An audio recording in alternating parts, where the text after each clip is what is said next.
నా పేరు క్రాంతి, నేను బాంబే నుంచి వచ్చాను. ప్రతి ఇయర్లీ ఇక్కడ కళ్యాణికి హాజరవుతాను. ఇక్కడ కళ్యాణం చాలా గ్రాండ్గా జరుగుతుంది. రథసప్తమి నాడు కళ్యాణము జరుగుతుంది ఇయర్లీకి ఒక్కసారి. రెండవ రోజు తెప్పోత్సవము, మూడో రోజు అగ్నిగుండాల కార్యక్రమం జరుగుతుంది. ఇక్కడ ముఖ్యంగా గణాదులు, శివశక్తులు అగ్నిగుండాల్లో పాల్గొంటారు. ఇక్కడ గ్రామస్తులు అందరూ వర్షాలు బాగా కురవాలని, పంటలు బాగా పండాలని చెప్పి స్వామివారిని మొక్కి ఆ పండిన పంటలు అగ్నిగుండంలో వేసి మొక్కులు తీర్చుకుంటారు. రోడ్లు చాలా బాగా వేశారు. ఇక్కడ ఇదివరకైతే రోడ్లు లేకుండే 3 గుండ్ల మీద కూడా మెట్లు వేశారు. ఎటువంటి వారైనా వెళ్ళి దర్శించుకోవచ్చు ఈ టెంపుల్ దగ్గర.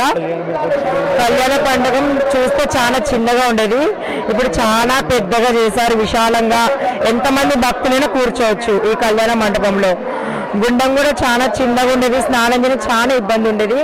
ఇప్పుడు గుండం కూడా చాలా పెద్దగా చేశారు. ఆరోగ్యం మంచిగా లేని వాళ్ళు కూడా ఇక్కడికి వచ్చి ఆరోగ్యంగా మంచిగా కూడా వెళ్తారు ఇక్కడికి వచ్చిన భక్తులందరూ.